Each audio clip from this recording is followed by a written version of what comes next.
वाराणसी में एक बार हमसे महाराज जी कुछ पत्रकारों ने कहा, साधुओं की निंदा तो लोगों के करने का स्वभाव ही होता है, निंदा करने लगे।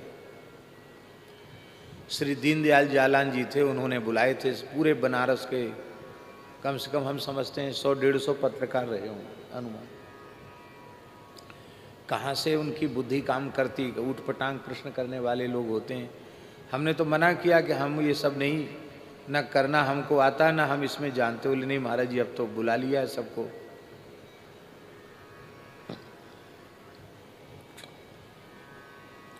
उनमें से एक महानुभाव संतों की बड़ी निंदा करने लगे।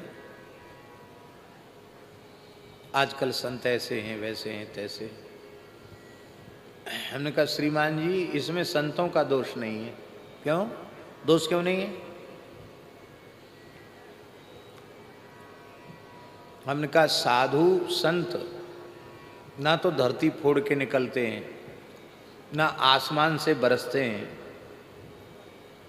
ये गृहस्थाश्रम से चल के आते हैं। आप लोग बिगड़ गए हैं, गृहस्थाश्रम की मर्यादा और स्वरूप नष्ट हो गया, तो साधु अच्छे कहाँ से होंगे?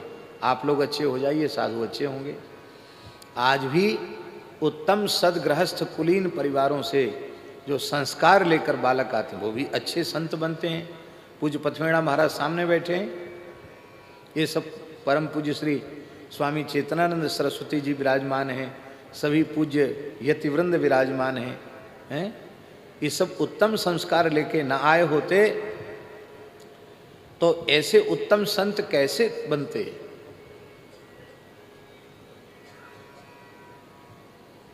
फिर बोला कि ये आप लोग सब समय बर्बाद करते हैं, राष्ट्र के विकास में सबको योगदान देना चाहिए, क्या फायदा है, भ्रष्टाचार बढ़ रहा है, यूं हो रहा त्यों हो रहा है। वो कथा वार्तम 1 महीना की कथा थी वहाँ, महीना भर का समय, इतना धन नष्ट हो जाएगा। साधु भी बहुत गए थे वृंदावन से, पूरा दुर्गा कुंड का श्री हनुमान प्रसाद पोद्दार विद्यालय पूरा साधुओं से भरा हुआ था, इतने साधु गए थे।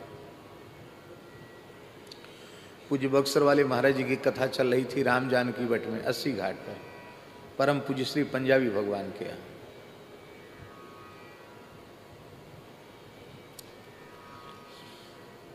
तो हमने उस व्यक्ति को कहा कि ये भ्रष्टाचार बढ़ रहा है या अत्याचार, अनाचार, बलात्कार, पापाचार बढ़ रहा है, तो ये क्या सत्संग के कारण बढ़ रहा है? आप सत्संग को दोष दे रहे हैं कि ये कथा वार्ता हो रही, इसके कारण बढ़ रहा है क्या? आपकी वक्तव्य से तो लगता है कि इसमें दोष सत्संग का है। नहीं, सत्संग के कारण तो नहीं बढ़ रहा। सत्संग से फायदा क्या है? बोला। हमने कहा सबसे पहला फायदा तो ये है कि न सत्संग होता, न जालान जी तुम सबको बुलाते, यहाँ चाट पकौड़ी खाने को मिल रहा है, कपड़ा गमछा भी मिलेगा, ऊपर से लिफाफा मिलेगा, तुमको घाटा हुआ कि फायदा हुआ? तो लाइट वाले को फायदा, माइक वाले को फायदा, दोना पत्थल वाले को फायदा। और जो लोग बैठेंगे जितनी देर सत्संग में, उतनी देर झूठ से, प्रपंच से, पर निंदा, पर चर्चा से बचेंगे, व्यसनों से बचेंगे। हानि बताओ तुम, फिर हम लाभ तो हम गिना रहे हैं, तुम हानि, एक भी प्रकार की हानि बताओ, सत्संग से हानि क्या है? उत्तर नहीं दे पाए। फिर सब गए। जालान जी बोले महाराज इतने कठोर उत्तर देने वाला तो हमने कोई, आप तो एकदम हाजिर जवाब हैं, कैसे उत्तर दिए? मैंने कहा भाई तो हमारा तो पहली बार पाला पड़ा इन लोगों से।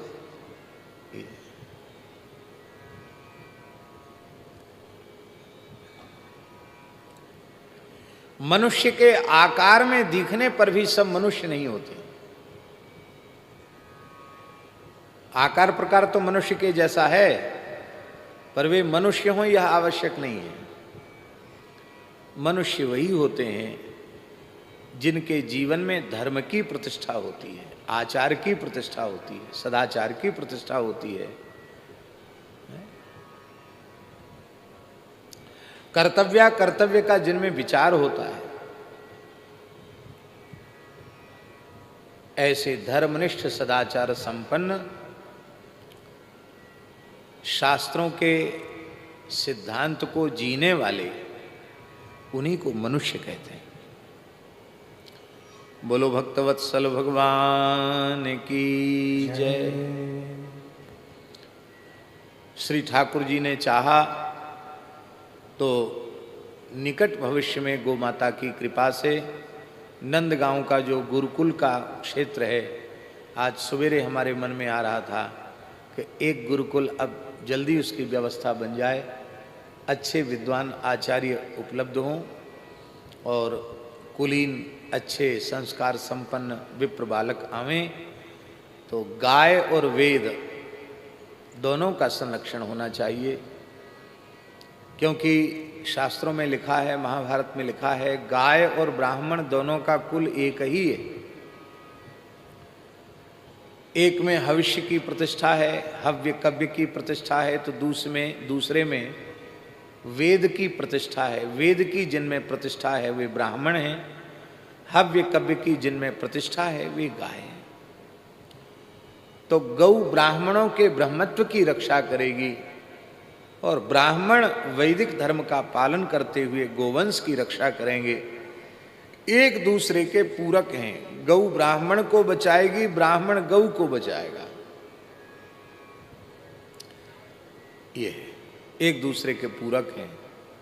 तो भगवान से प्रार्थना है कि ये भगवान ये संकल्प जल्दी साकार करें, जिसमें एक आदर्श गुरुकुल का भी दर्शन, इसी प्रकार का दर्शन, पलाश दंडधारी मौंजी व्रत धारण करने वाले ऐसे ही बटुक ब्रह्मचारी यहाँ विराजें और उनका खूब सुंदर अध्ययन आदि संपन्न हो।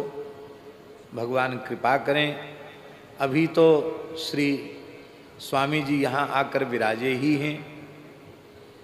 पूज्य स्वामी श्री अवधेश चैतन्य जी महाराज विराजे हैं और उनके साथ इतने यतियों का दर्शन हो रहा है। सच्ची बात तो यह है कि जो वानप्रस्थ के नियम से संयम सदाचार पूर्वक साधन रत होते हुए अपने मानव जन्म को सफल बनाना चाहते हैं, उनके लिए इससे उत्तम वानप्रस्थ आश्रम का स्थल और कोई दूसरा नहीं हो सकता। और जो सन्यास धर्म का भी निष्ठापूर्वक पालन करना चाहते हैं, उनके लिए भी इससे सुंदर दिव्य भव्य नव्य और गव्य पदार्थों से परिपूर्ण गोवंश की जहाँ इतनी मंगलमयी सन्निधि है, तो सन्यास धर्म का निर्वाह भी यहाँ से उत्तम अन्यत्र कम संभव हो सकता है। इसलिए जिन लोगों का ऐसा भाव बने तो कुटिया बनी बनाई हैं, ऐसे कम से कम इस चातुर्मास में 10-20 दंडी स्वामी भी कृपा करके यहाँ विराज जाएं तो इस स्थल की शोभा होगी। उनकी भी शोभा है ऐसे स्थल में रहकर, और इस स्थल की भी शोभा है। संतों से ही स्थान की शोभा होती है।